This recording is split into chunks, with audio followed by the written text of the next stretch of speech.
कुशाभाऊ ठाकरे भाजपा मुख्यालय में पार्टी की अहम बैठक जारी है। बैठक में राष्ट्रीय संगठन महामंत्री शिव प्रकाश, प्रदेश प्रभारी नितिन नवीन, मुख्यमंत्री विष्णुदेव साय और प्रदेश अध्यक्ष किरण देव मौजूद हैं। सीएम साय ने कहा कि सरकार भ्रष्टाचार पर जीरो टॉलरेंस की नीति पर काम कर रही है और सुशासन देने के लिए प्रतिबद्ध है। उन्होंने कहा कि प्रधानमंत्री आवास, धान खरीदी और महतारी वंदन योजना जैसी योजनाओं का लाभ हर जरूरतमंद तक पहुंचाया जा रहा है। उन्होंने कहा कि मंत्री और सांसद औचक निरीक्षण करेंगे और 11 अप्रैल तक पार्टी पदाधिकारी जनता से सीधे संवाद कर समस्याओं का समाधान करेंगे। देखिए, आज जो बैठक चल रहा है और शाम तक बैठक चलेगा, इसके विषय में माननीय प्रदेश अध्यक्ष जी आएंगे आप लोगों के बीच में। मैं तो कल से जो सुशासन तिहार हमारे प्रदेश में प्रारंभ हुआ है उसके विषय में बताना चाहूँगा कि हमारी सरकार को अभी 15 महीने हुए हैं और 15 महीने में मोदी की गारंटी में जो भी पार्टी का, हमारे माननीय प्रधानमंत्री जी का छत्तीसगढ़ की 3 करोड़ जनता से वादा था, उसको पूरा करने का प्रयास किए हैं। गुजरात में कांग्रेस का अधिवेशन को लेकर मुख्यमंत्री विष्णुदेव साय ने तंज कसते हुए कहा कि कांग्रेस अधिवेशन तो करती रहती है, लेकिन उसकी कथनी और करनी में बड़ा अंतर है। उन्होंने कहा कि कांग्रेस अब देश की जनता का विश्वास खो चुकी है, चाहे वो कुछ भी कर लें, अब जनता उस पर भरोसा नहीं करती। मुख्यमंत्री ने आगे कहा कि सिर्फ ब्राह्मण समाज ही नहीं बल्कि देश भर की आम जनता भी अब कांग्रेस से दूर होती जा रही है।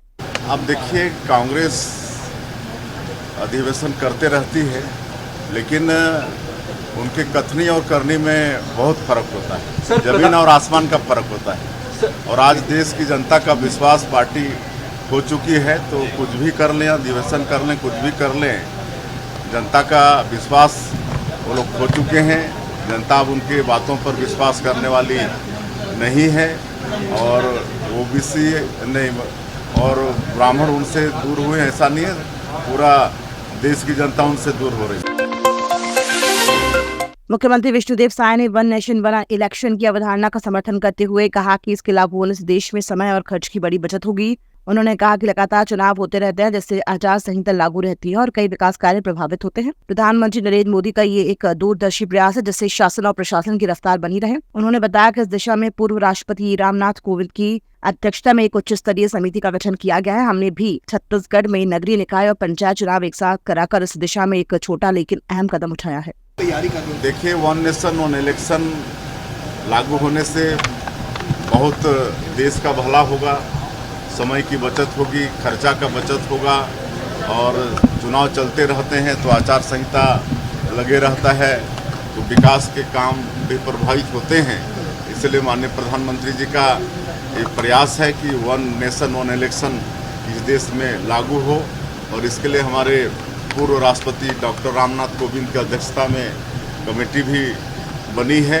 और हम लोग एक छोटा प्रयास अभी किए छत्तीसगढ़ में, नगरीय निकाय और त्रिस्तरीय पंचायती राज का चुनाव एक साथ करा के, तो उस दिशा में हम लोग छत्तीसगढ़ वाले कदम रख चुके हैं। उप मुख्यमंत्री अरुण साव ने कहा कि प्रधानमंत्री नरेंद्र मोदी की मुद्रा योजना ने करोड़ों युवाओं को आत्मनिर्भर बनाया है। उन्होंने बताया कि योजना के 10 साल पूरे होने पर पीएम मोदी ने लाभार्थियों से संवाद किया, जिसमें छत्तीसगढ़ की ईशा पटेल को भी शामिल होने का अवसर मिला। ईशा रायपुर में हाउस ऑफ पुचका कैफे चलाती हैं और मुद्रा योजना से ऋण लेकर आत्मनिर्भर बनी है। श्री साव ने बताया कि अब बिना गारंटी के ऋण की सीमा 20 लाख रुपए तक बढ़ा दी गई है, जिससे लाखों युवाओं को रोजगार के अवसर मिल रहे हैं। कल छत्तीसगढ़ की एकमात्र बेटी को अवसर मिला प्रधानमंत्री जी के साथ संवाद करने का, जो हाउस ऑफ पुचका का संचालन करती है। मुद्रा योजना से लाभ लेकर न केवल स्वयं आत्मनिर्भर बन रही है, कई लोगों को रोजगार भी उपलब्ध करा रही है।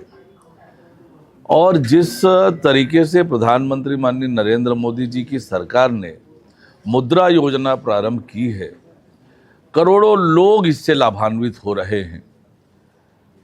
5 लाख रुपए तक बिना गारंटी के लोन, ये कितना बड़ा संबल हमारे देश के युवाओं को मिल रहा है। हमारे छत्तीसगढ़ में भी बड़ी संख्या में लोग इसका लाभ उठा रहे हैं, जिनमें से ईशा पटेल भी एक है, जो हाउस ऑफ पुचका चलाती है। पूर्व मंत्री अमरजीत भगत के चुनचुना बयान पर पलटवार करते हुए उप मुख्यमंत्री अरुण साव ने कहा कि कांग्रेस भीतरघात और गुटबाजी से जूझ रही है। उन्होंने कहा कि अमरजीत भगत भाजपा पर तंज कसने से पहले अपनी पार्टी की गिरती हालत पर ध्यान दें, जहां नेता आपस में ही लड़ रहे हैं और पार्टी साख खो रही है। अरुण साव ने बताया कि हाल के पंचायत और नगरीय निकाय चुनावों में भाजपा की ऐतिहासिक जीत सरकार के कामकाज पर जनता की मुहर है। भाजपा योजनाओं की जमीनी स्तर पर उतारने के लिए विभिन्न वर्गों से संवाद कर रही है, जबकि कांग्रेस के पास कोई मुद्दा नहीं बचा है। अमरजीत भगत अपनी पार्टी की चिंता करे कि उनके नेता किस तरह से आपस में लड़ रहे हैं, कैसे उनकी पार्टी सुनने में आउट हो रही है, उसकी चिंता करें अमरजीत भगत। जहां तक भारतीय जनता पार्टी की बात है कि जिस प्रकार से पंचायत के चुनाव में, नगरीय निकाय के चुनाव में ऐतिहासिक जीत भारतीय जनता पार्टी को मिली है, सरकार के कामों पर जनता की मुहर लगी है और आज जो अलग अलग वर्ग की बैठकें हो रही है, पार्टी की अनेक प्रकार की गतिविधियां चल रही है और उन सब कार्यक्रमों को लेकर बैठकें हो रही है ताकि उन कार्यक्रमों को किस प्रकार से आयोजित किया जाए, किस प्रकार से पार्टी की जो आगामी योजनाएं हैं उसको जमीन पर उतारा जाए। राजधानी रायपुर में नशे के खिलाफ बड़ी कार्रवाई करते हुए anti crime and cyber unit ने 8 से 10 लाख रुपए की प्रतिबंधित हुक्का सामग्री जब्त की है। टीम ने राजीव नगर स्थित एक मकान और जय स्तंभ चौक के पास एक पान ठेले में छापा मारकर मोहनलाल मंदानी और अशोक कुमार मंदानी को गिरफ्तार किया। दोनों के खिलाफ सिगरेट और अन्य तंबाकू उत्पाद अधिनियम के तहत मामला दर्ज किया गया है।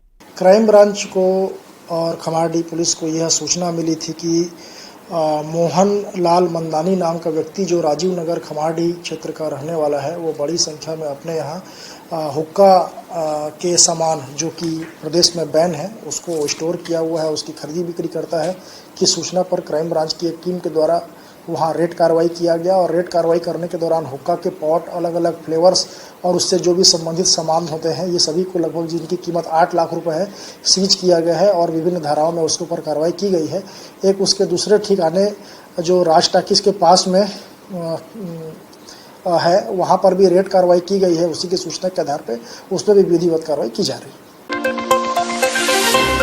दुर्ग में हुए दुष्कर्म मामले को लेकर प्रदेश में उबाल है। कानून व्यवस्था पर उठे सवालों के बीच गृह मंत्री विजय शर्मा ने कहा कि आरोपी को उसी दिन गिरफ्तार कर लिया गया था और पुलिस मामले की गंभीरता से जांच कर रही है। उन्होंने बताया कि अधिवक्ताओं ने सामूहिक रूप से आरोपी की पैरवी नहीं करने का फैसला किया, जिससे न्याय प्रक्रिया को बल मिलेगा। सरकार पीड़िता के परिजनों की फांसी की मांग को भी पूरी संवेदनशीलता से देख रही है। पुलिस की दृष्टि से उसी दिन विषय का स्पष्टीकरण हो जाना, पकड़ लिया जाना, और मैं हृदय से अभिनंदन करता हूं, स्वागत करता हूं दुर्ग के बार एसोसिएशन का। अधिवक्ताओं ने एक साथ मिलकर ये कहा कि हम उनकी पैरवी नहीं करेंगे, ये बहुत बड़ी बात है। और पुलिस ने भी प्रतिबद्धता जताई है कि हम नियत समय में ही इसका कन्विक्शन करा लेंगे। मैं सोचता हूं कि न्यायालय अवश्य ही समाज की भावनाओं के अनुरूप निर्णय न्यायालय से हमको मिलेगा।